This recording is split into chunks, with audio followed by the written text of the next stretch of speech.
स्वागत है आपका अपने YouTube चैनल ग्रुपिंग हब में। तो चलिए हम अपने सीरीज को आगे बढ़ाते हैं। हमारा जो टॉपिक चल रहा था मॉडर्न हिस्ट्री, जिसके अंतर्गत हम लोग देख रहे थे 1857 का रिवॉल्ट देखे थे। उसके बाद हम लोगों ने प्रारंभ किया था भारत के गवर्नर जनरल एंड वायसराय और वायसराय के बारे में, जिसमें हम लोगों ने एक पार्ट देख लिया था लॉर्ड विलियम बेंटिक तक, यानी 1835 तक हम लोगों ने देखा था। आज देखेंगे इसके बाद लॉर्ड विलियम बेंटिक के बाद। तो चलिए हम शुरू करते हैं अपने वीडियो को। तो आप इसे लास्ट तक देखिएगा। ये आज का पार्ट 2 है। पार्ट 1 ऑलरेडी चैनल पे अपलोडेड है।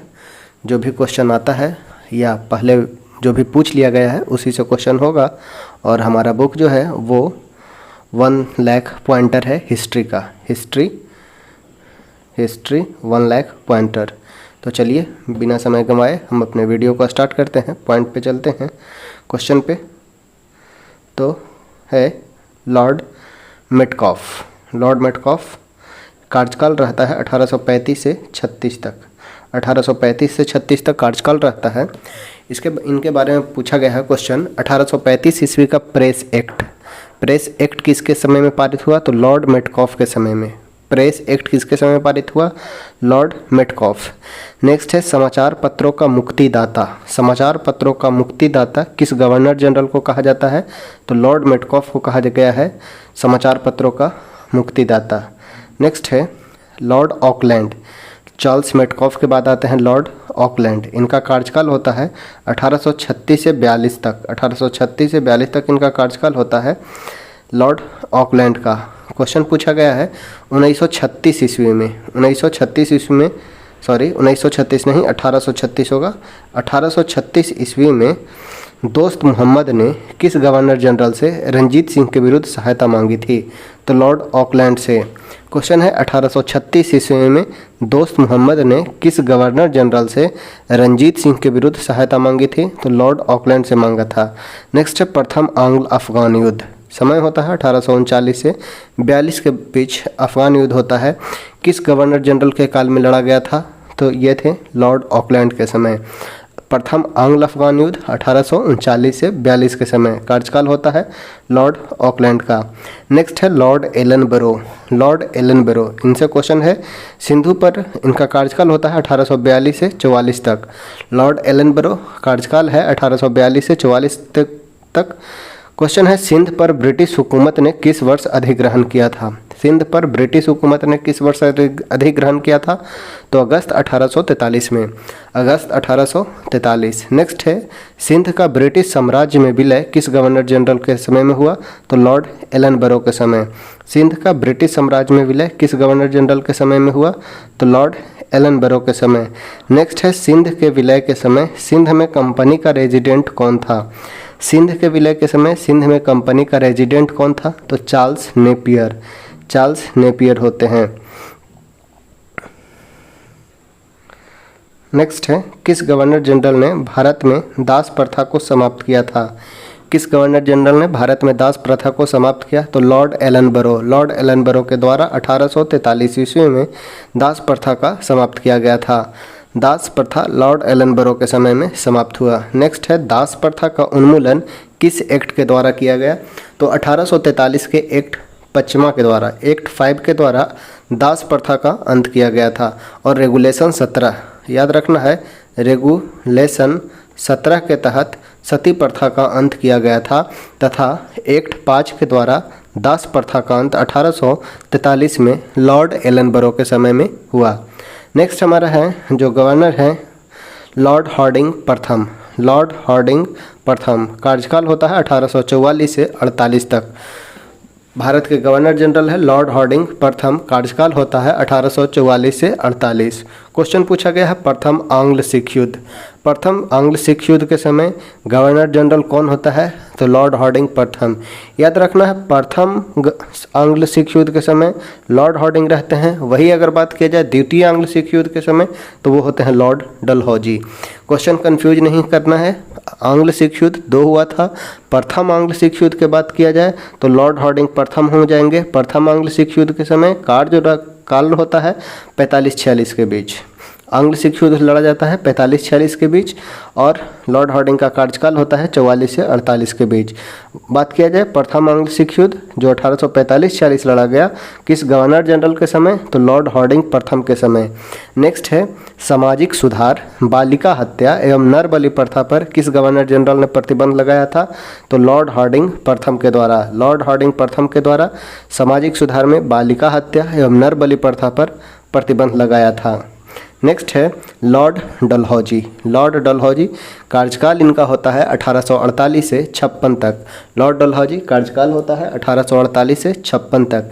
क्वेश्चन पूछा गया है जेम्स एंड्रयूज रैमजे, नाम है जेम्स एंड्रयूज रैमजे, भारत के किस गवर्नर जनरल का वास्तविक नाम था, तो James Andrews Ramsay Lord Dalhousie को जाना जाता है।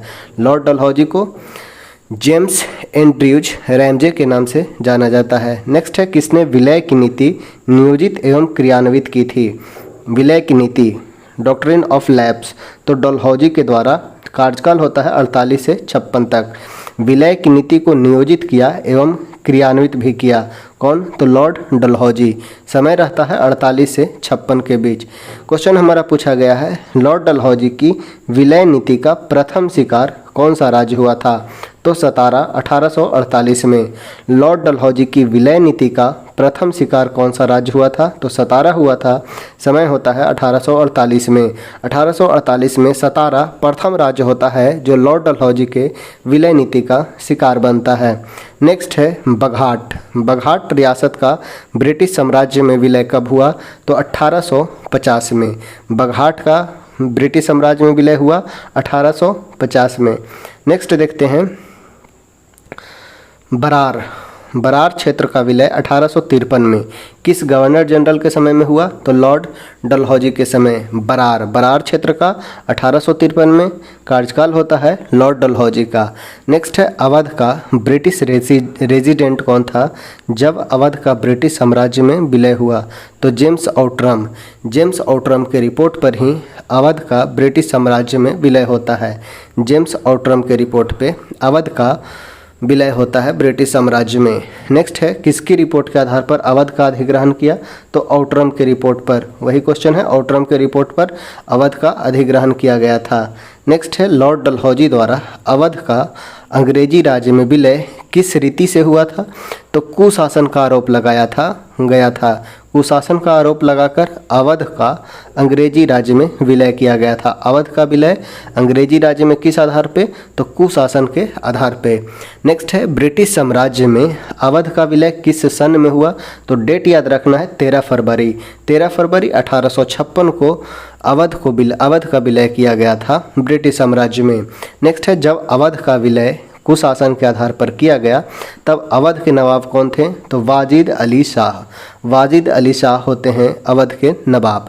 जब 1856 में अवध को कुशासन का आरोप लगाकर ब्रिटिश साम्राज्य में मिलाया जाता है, नवाब होते हैं वाजिद अली शाह। नेक्स्ट है डलहौजी द्वारा राज्यों का विलय एवं वर्ष। याद रखने का कुछ ट्रिक लगाते हैं और याद रखने का प्रयास करते हैं क्योंकि इससे क्वेश्चन लगभग एग्जाम में पूछ लिया जाता है।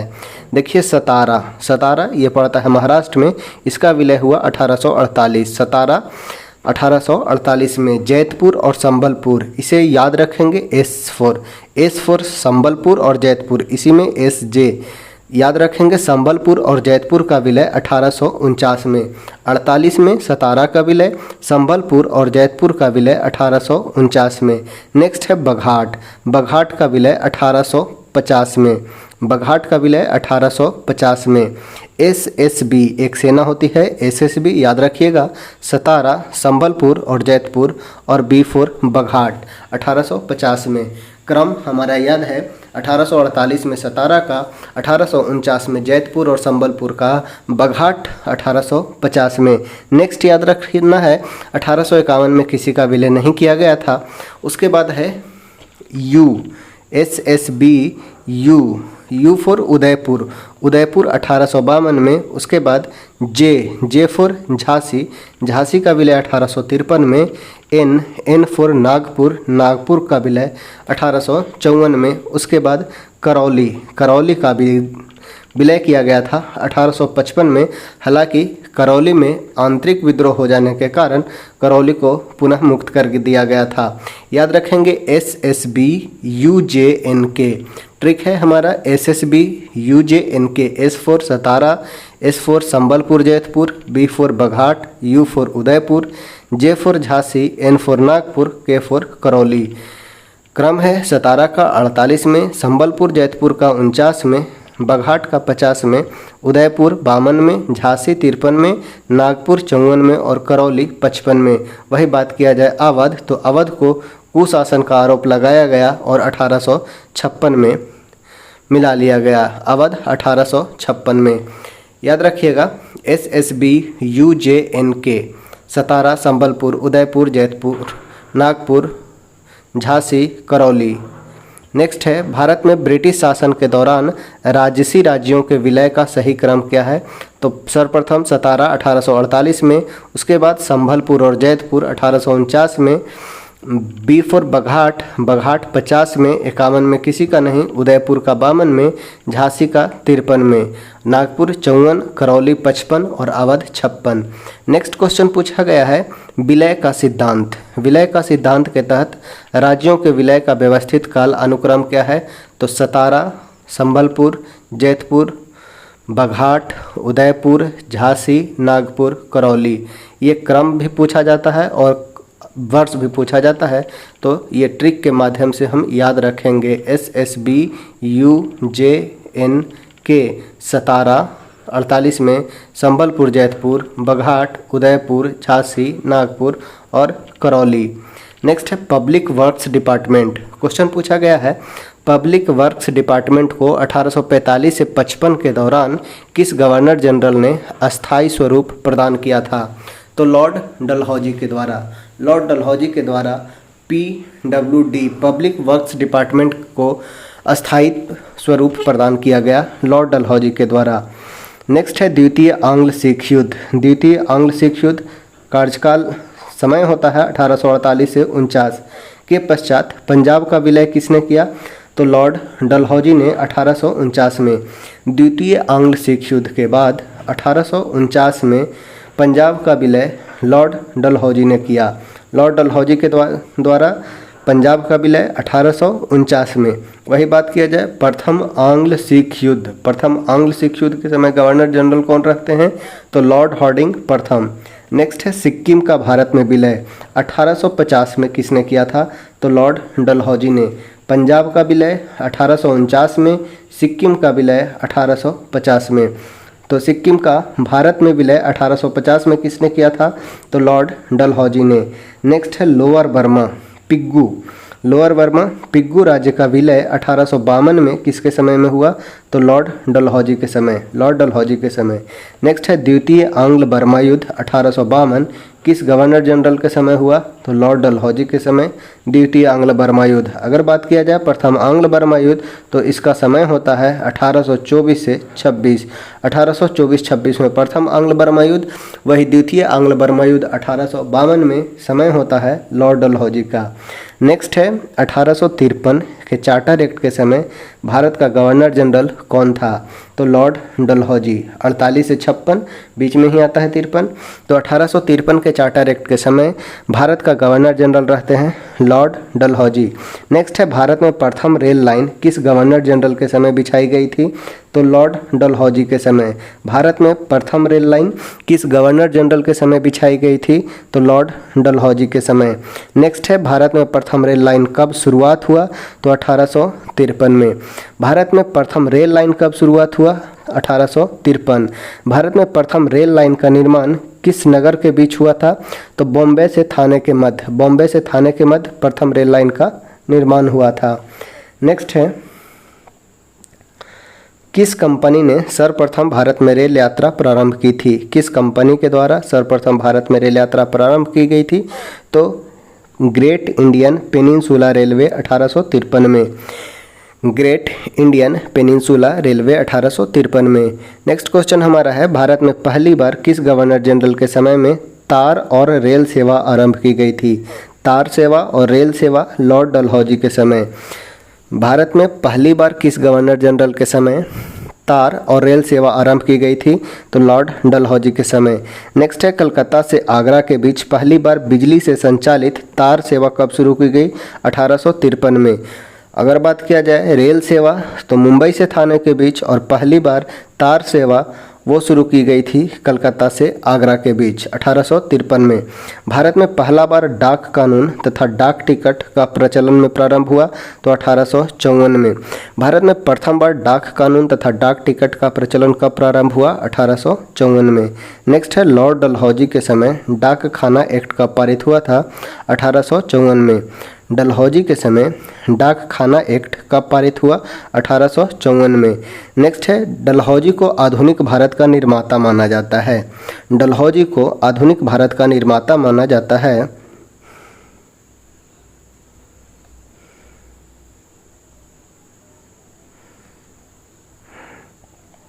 डलहौजी को आधुनिक भारत का निर्माता माना जाता है क्योंकि वह सुधार लाया और कई क्षेत्रों में शुरुआत की। उसकी सुधार योजनाएं क्या है? तो शैक्षणिक सुधार किया, रेल मार्गों का निर्माण तथा तार एवं डाक सेवाओं की शुरुआत की, लोक निर्माण विभाग की स्थापना की। शैक्षणिक सुधार के अंतर्गत 1854 का वुड्स डिस्पैच आता है। 1854 का वुड्स डिस्पैच। रेल मार्ग का निर्माण किया जाता है 1853 में। तार एवं डाक सेवा प्रारंभ की जाती है आगरा से कलकत्ता तक 1853 में, तथा लोक निर्माण विभाग की स्थापना की जाती है। इसलिए डलहौजी को आधुनिक भारत का निर्माता माना गया है। नेक्स्ट है, गोद प्रथा निषेध का सिद्धांत किस पर लागू किया गया? गोद प्रथा निषेध का सिद्धांत किस पर लागू किया गया?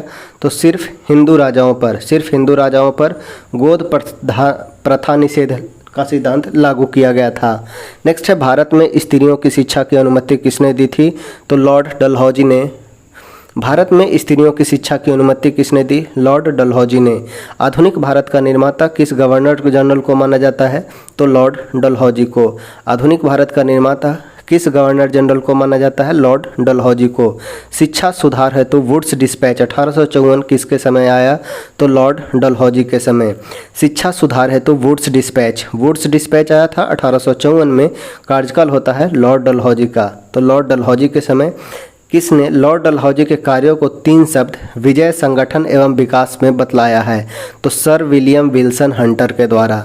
सर विलियम विल्सन हंटर के द्वारा डलहौजी के कार्यों को 3 शब्दों में बताया गया है, विजय, संगठन एवं विकास। विजय यानी कि जो हड़प नीति लाया था उसके तहत राज्यों को हड़पा गया, संगठन प्रमुख संगठन बनाए एवं विकासात्मक कार्य भी किए। ये कहना था विल्सन हंटर का।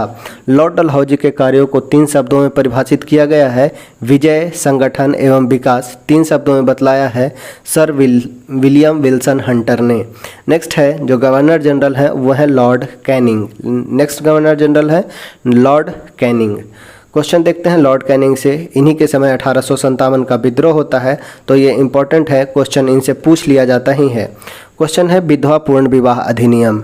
विधवा पूर्ण विवाह अधिनियम किसके शासन में क्रियान्वित किया गया? तो लॉर्ड कैनिंग के समय। लॉर्ड कैनिंग के समय डेट याद रखना है 26 जुलाई। 26 जुलाई को एक और दिवस भी मनाया जाता है, आपको कमेंट करके बतलाना है कौन सा दिवस बनाया जाता है। विधवा पूर्ण विवाह अधिनियम किस शासन में क्रियान्वित किया गया? तो 26 जुलाई 1856 को। 26 जुलाई 1856 को विधवा पूर्ण विवाह क्रियान्वित किया गया। कार्यकाल होता है लॉर्ड कैनिंग का। नेक्स्ट है, 1857 में कलकत्ता, मद्रास एवं बम्बई में 3 नए विश्वविद्यालय की स्थापना किस वायसराय के समय में हुई? तो लॉर्ड कैनिंग के समय। 3 जगह है, कलकत्ता, मद्रास, बम्बई। कलकत्ता, मद्रास और बम्बई में 3 नए विश्वविद्यालय की स्थापना किस वायसराय के समय में हुई? तो लॉर्ड कैनिंग के समय। नेक्स्ट है, भारत का गवर्नर जनरल कौन था जब 1857 का विद्रोह हुआ था? तो 1857 के रिवॉल्ट के समय लॉर्ड कैनिंग होते हैं भारत के governor general, Lord Canning. Next है, भारत के गवर्नर जनरल को वायसराय नाम कब दिया गया था? तो 1858 के भारत शासन अधिनियम को के द्वारा गवर्नर जनरल को वायसराय नाम दिया गया। गवर्नर जनरल नाम चेंज करके भारत का वायसराय कहा गया 1858 के भारत शासन अधिनियम के द्वारा। नेक्स्ट है भारत का प्रथम वायसराय कौन था? तो लॉर्ड कैनिंग। लॉर्ड कैनिंग बनते हैं भारत के प्रथम वायसराय। वायसराय अर्थात वॉइस ऑफ रॉयल्स, पूरा नाम होता है वॉइस ऑफ रॉयल्स। वहाँ के जो राजा थे उन्हें रॉयल्स बोला जाता था तथा उन्हीं की प्रतिनिधि होती थी भारत में, अर्थात उन्हें वायसराय बोला गया, वॉइस ऑफ रॉयल्स। भारत का प्रथम वायसराय बनते हैं लॉर्ड कैनिंग 1857 के विद्रोह के बाद। क्वेश्चन है नेक्स्ट हमारा 1 नवंबर 1858। 1 नवंबर 1858 को महारानी विक्टोरिया का घोषणा पत्र पढ़कर लॉर्ड कैनिंग ने कहाँ सुनाया था? तो इलाहाबाद में। 1 नवंबर 1858 को महारानी विक्टोरिया का घोषणा पत्र पढ़कर लॉर्ड कैनिंग ने कहाँ सुनाया था? इलाहाबाद में। नेक्स्ट है अपने पुत्र के स्थान पर दूसरे उत्तराधिकारी को गोद लेने का अधिकार को किसने पुनः स्थापित किया? तो 1858 में सामग्री की घोषणा के द्वारा अपने पुत्र के स्थान पर दूसरे उत्तराधिकारी को गोद लेने के अधिकार को पुनः स्थापित किया 1858 में सामग्री की घोषणा। नेक्स्ट है किस वायसराय के कार्यकाल में भारतीयों को राय बहादुर एवं खान बहादुर उपाधि दी जाने लगी थी? तो लॉर्ड कैनिंग के समय। लॉर्ड कैनिंग के समय 1859-60 में भारतीयों को राय बहादुर एवं खान बहादुर उपाधि दी जाने लगी थी। राय बहादुर एवं खान बहादुर उपाधि कब दी जाने लगी? तो लॉर्ड कैनिंग के समय 1859-60 में। नेक्स्ट है किस गवर्नर जनरल ने यह घोषित किया कि बहादुर शाह की मृत्यु के पश्चात मुगल राजा की उपाधि से वंचित रहेंगे? तो कैनिंग ने घोषणा किया था। किस गवर्नर जनरल ने यह घोषित किया कि बहादुर शाह की मृत्यु के पश्चात मुगल राजा की उपाधि से वंचित रहेंगे? लॉर्ड कैनिंग ने घोषणा किया था। नेक्स्ट है यूरोपीय सेना द्वारा श्वेत विद्रोह 1859 में किसके समय में किया गया? तो लॉर्ड कैनिंग के समय। यूरोपीय सेना द्वारा श्वेत विद्रोह 1859 में किसके समय में किया गया? तो लॉर्ड कैनिंग के समय। नागरिक विधि संहिता 1859, भारतीय दंड संहिता IPC 1860 एवं फौजदारी विधि सहायता CRPC का निर्माण किसके समय में किया गया? तो लॉर्ड कैनिंग के समय में। IPC, CRPC तथा नागरिक विधि सहायता 1859, भारतीय दंड संहिता 1860, फौजदारी विधि सहायता 1861 का निर्माण लॉर्ड कैनिंग के समय में हुआ। नेक्स्ट है भारतीय शासन अधिनियम 1861 किस वायसराय के समय में आया था? तो लॉर्ड कैनिंग के समय।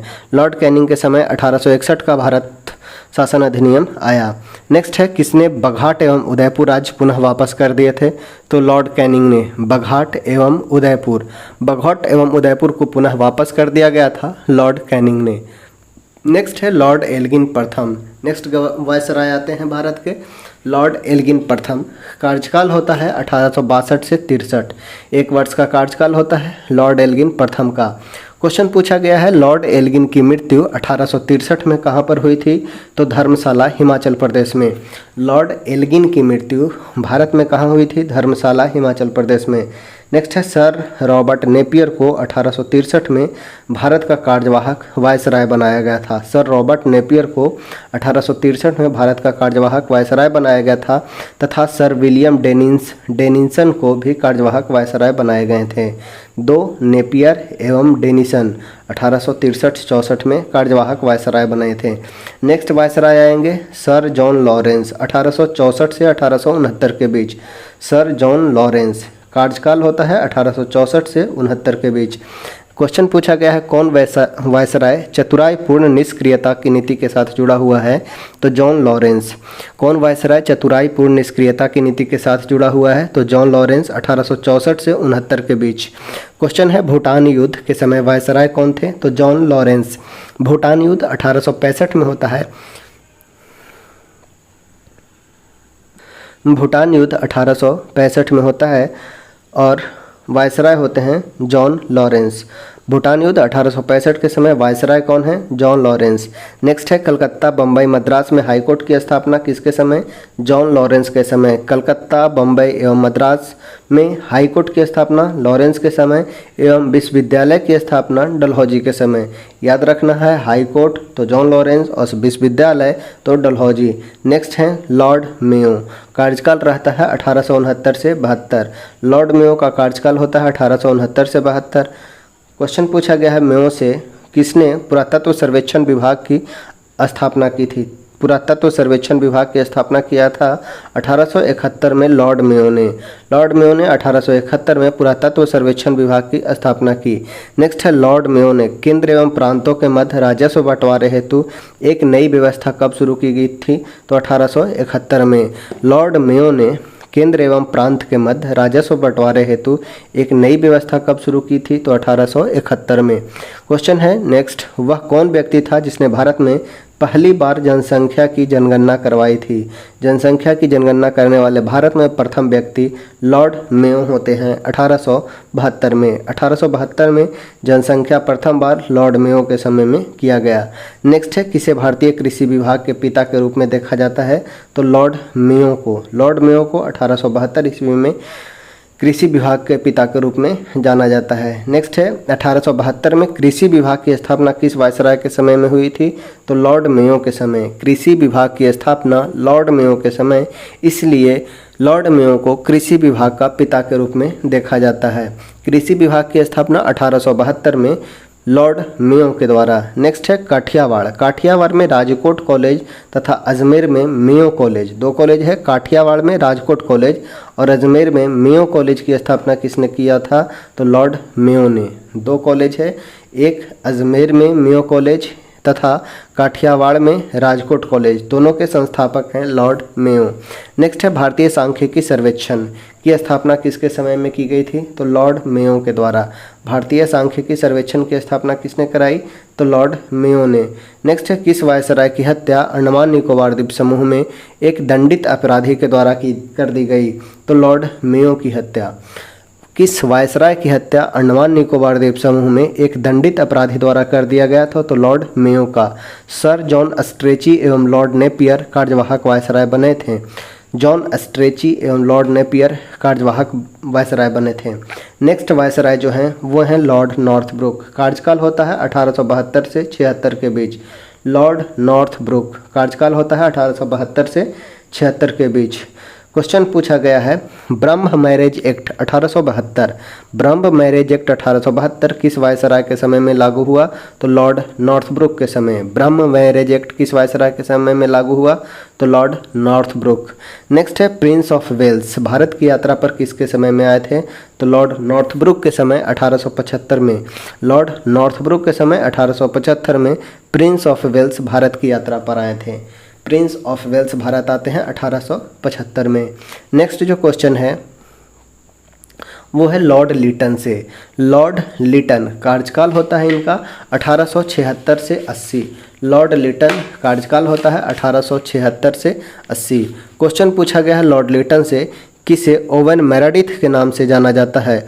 ओवन मेरेडिथ के नाम से जाना जाता है लॉर्ड लिटन को।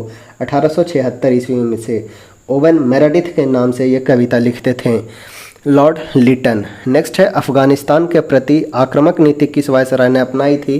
तो लॉर्ड लिटन ने। अफगानिस्तान के प्रति आक्रामक नीति किस वायसराय ने अपनाई? तो लॉर्ड लिटन। नेक्स्ट है, अफगानिस्तान के प्रति एक जोश भरी अग्र नीति का अनुसरण करने वाला गवर्नर जनरल? तो लॉर्ड लिटन 1876 में। नेक्स्ट है, लॉर्ड लिटन एक भव्य दिल्ली दरबार का आयोजन किस वर्ष किया था? तो 1877 में। 1877 में एक दिल्ली दरबार का आयोजन किया गया था लिटन के द्वारा 1877 में। नेक्स्ट है, महारानी विक्टोरिया को भारत की सामग्री कब नियुक्त किया गया? तो 1 जनवरी 1877। 1 जनवरी 1877 को महारानी विक्टोरिया को भारत की सामग्री नियुक्त की गई। नेक्स्ट है, राजा उपाधि अधिनियम 1876।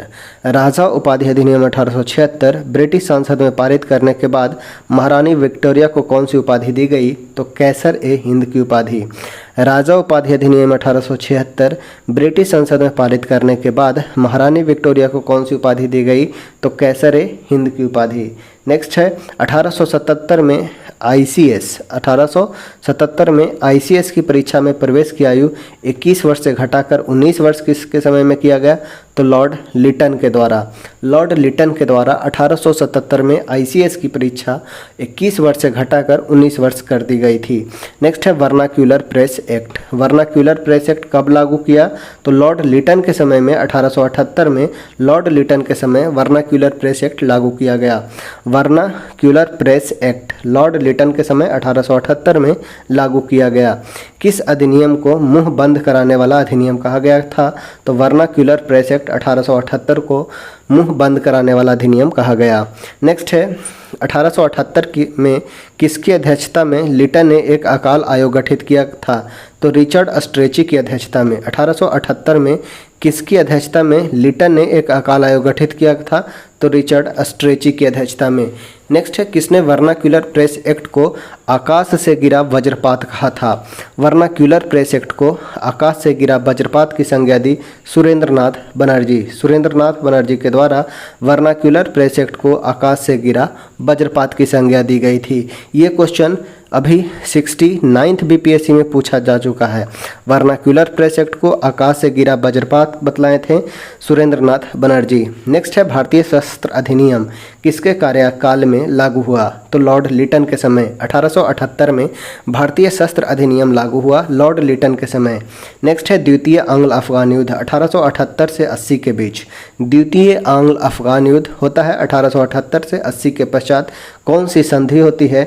तो गंडमक की संधि। गंडमक की संधि होती है द्वितीय आंग्ल अफगान युद्ध के समय। नेक्स्ट जो हमारे वायसराय हैं वो है लॉर्ड रिपन। लॉर्ड रिपन, इन्हें भारत का उद्धारक की संज्ञा दी गई थी फ्लोरेंस नाइटिंगेल के द्वारा। लॉर्ड लिटन के ठीक विपरीत ये काम किए थे लॉर्ड रिपन। पढ़ते हैं लॉर्ड रिपन के बारे में। कार्यकाल होता है 1880 से 84। 1880 से 84 लॉर्ड रिपन का कार्यकाल होता है। क्वेश्चन पूछा गया है किसकी पद अवधि में महिलाओं तथा बच्चों की कार्य अवधि के घंटों को सीमित करने तथा स्थानीय शासन को आवश्यक नियम बनाने के लिए प्राधिकृत करने के लिए प्रथम फैक्ट्री अधिनियम को लागू किया गया? तो प्रथम फैक्ट्री अधिनियम लागू हुआ 1881 में। कार्यकाल होता है लॉर्ड रिपन का। किसकी पद अवधि में महिला तथा बच्चों की कार्य अवधि के घंटों को सीमित करने तथा स्थानीय शासन को आवश्यक नियम बनाने के लिए प्राधिकृत करने के लिए प्रथम फैक्ट्री अधिनियम लागू किया गया? तो लॉर्ड रिपन के समय 1881 में। नेक्स्ट है प्रथम कारखाना अधिनियम कब पारित किया गया? तो 1881 में। प्रत्येक 10 वर्ष जनगणना का प्रारंभ किसके समय में हुआ? तो लॉर्ड रिपन के समय 1881 में। 10 वर्ष पर जनगणना प्रारंभ किया लॉर्ड रिपन 1881 में। नेक्स्ट है 1882 ईस्वी में प्राथमिक शिक्षा से संबंधित हंटर कमीशन का गठन किस गवर्नर जनरल के संबंध में के कार्यकाल में किया गया? तो लॉर्ड रिपन के समय। लॉर्ड रिपन के समय 1882 में हंटर कमीशन का गठन किया गया प्राथमिक शिक्षा के लिए। नेक्स्ट है वर्नाक्यूलर प्रेस एक्ट को किस गवर्नर जनरल ने समाप्त किया था? तो 1878 में लॉर्ड लिटन के द्वारा लाया गया तथा 1882 में लॉर्ड रिपन के द्वारा इसे समाप्त किया गया।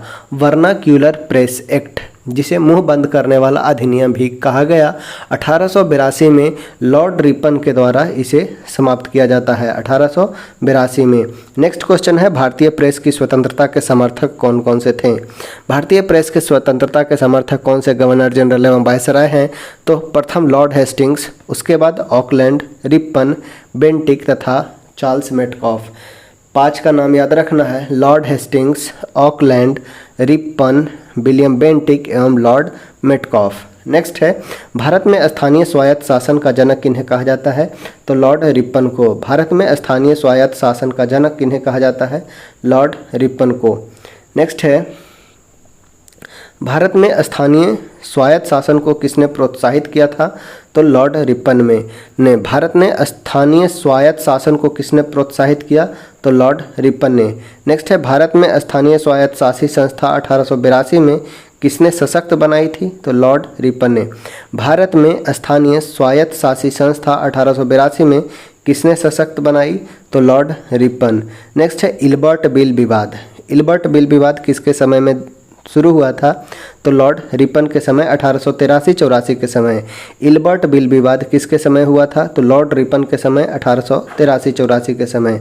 नेक्स्ट है इल्बर्ट बिल विवाद किससे संबंधित था? इल्बर्ट बिल विवाद क्या था? तो यूरोपियों से संबंधित मामलों की सुनवाई करने के लिए भारतीय न्यायाधीश पर लगाई गई अयोग्यता को हटाया जाना। यूरोपियों से संबंधित मामलों की सुनवाई करने के लिए भारतीय न्यायाधीश पर लगाई गई अयोग्यता को हटाया जाना। नेक्स्ट है, किस वायसराय के कार्यकाल में श्वेत विद्रोह हुआ था? तो इल्बर्ट बिल के खिलाफ लॉर्ड रिपन के समय में श्वेत विद्रोह हुआ। श्वेत विद्रोह होता है लॉर्ड रिपन के समय इल्बर्ट बिल के खिलाफ 1883 में।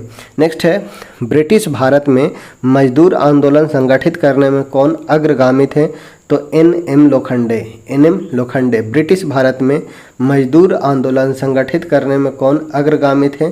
तो एन.एम. लोखंडे। नेक्स्ट है, किस वायसराय ने जोर देते हुए कहा कि ढला लौ नौकरशाही हमेशा नहीं चल सकती? ये बोले थे लॉर्ड रिपन। नेक्स्ट है, किस वायसराय के समय में बंगाल नगर पालिका अधिनियम 1884 पास किया गया? तो लॉर्ड रिपन के समय बंगाल नगर पालिका अधिनियम 1884 पास किया गया। नेक्स्ट है, आप मुझे मेरे शब्द से नहीं बल्कि कार्यों से समझने का प्रयत्न करें। यह कथन किसका है? तो लॉर्ड रिपन का। लॉर्ड रिपन कहते हैं, आप मुझे मेरे शब्दों से नहीं बल्कि कार्यों से समझने का प्रयास करें। यह कथन था लॉर्ड रिपन का। नेक्स्ट है, लॉर्ड रिपन को भारत का मुक्तिदाता एवं उसके कार्यकाल को भारत में स्वर्ण युग का आरंभिक बिंदु किसने कहा? तो फ्लोरेंस नाइटिंगेल ने। किसने लॉर्ड रिपन को भारत का मुक्तिदाता एवं उसके कार्यकाल को भारत में स्वर्ण युग का आरंभिक बिंदु कहा? तो फ्लोरेंस नाइटिंगेल। इनके द्वारा इसे भारत का उद्धारक की संज्ञा दी गई। नेक्स्ट है, रिपन भारतीय वायसराय में सबसे अधिक महान एवं लोकप्रिय था। यह कथन किसका है? तो मदन मोहन मालवीय का। मदन मोहन मालवीय कहते हैं, रिपन भारतीय वायसराय में सबसे अधिक महान एवं लोकप्रिय था। यह कहना था मदन मोहन मालवीय का। नेक्स्ट है, किसने सिविल सेवा में अधिकतम आयु 19 वर्ष से बढ़ाकर 21 वर्ष किया था? तो लॉर्ड रिपन सिविल सेवा में अधिकतम आयु 19 से बढ़ाकर 21 किया था। नेक्स्ट है, लॉर्ड डफरिन जो है नेक्स्ट वायसराय हैं। तो चलिए देखते हैं, लॉर्ड डफरिन से क्वेश्चन पूछे गए हैं, किस वायसराय के समय कांग्रेस की स्थापना हुई थी? 1885 में भारतीय राष्ट्रीय कांग्रेस की स्थापना किस वायसराय के समय में होती? तो लॉर्ड डफरिन के समय। नेक्स्ट है, 1885 ईस्वी में बंगाल टेनेंसी एक्ट किसके समय में पारित हुआ? तो लॉर्ड डफरिन के समय। 1885 में बंगाल टेनेंसी एक्ट किसके समय में पारित हुआ? तो लॉर्ड डफरिन के समय। नेक्स्ट है, किसके समय में तृतीय आंग्ल बर्मा युद्ध 1885-86 में विलय किया गया? युद्ध हुआ और बर्मा का विलय किया तो लॉर्ड डफरिन ने बर्मा का विलय 1885-86 में किया। लॉर्ड डफरिन ही वो शासक होता है, वायसराय होता है, जिसके समय भारत का अंतिम विस्तार होता है। भारत का अंतिम विस्तार के रूप में बर्मा को मिला लेता है ब्रिटिश 1885-86 में तृतीय आंग्ल बर्मा युद्ध के फलस्वरूप। नेक्स्ट है, पंजाब टेनेंसी एक्ट 1887 किसके समय में पारित हुआ? तो लॉर्ड डफरिन के समय। Punjab tenancy act 1887 Lord Dufferin के समय में पारित हुआ। आगे हमारा जो टॉपिक होगा वो होगा लॉर्ड लैंसडाउन से देखेंगे। ये हमारा होगा पार्ट 3। तो चलिए हम वीडियो को इतना ही करते हैं। आगे नेक्स्ट पार्ट में आएगा लैंसडाउन से नेक्स्ट पार्ट होगा जो हमारा होगा पार्ट 3। अगर हमारा प्रयास अच्छा लगता है तो अपने दोस्तों के बीच शेयर करें एवं कमेंट करें एवं कोई भी त्रुटि अगर हो तो उसे ज़रूर बतलाएं। ओके, पूर्ण रूप से वीडियो को देखने के लिए धन्यवाद।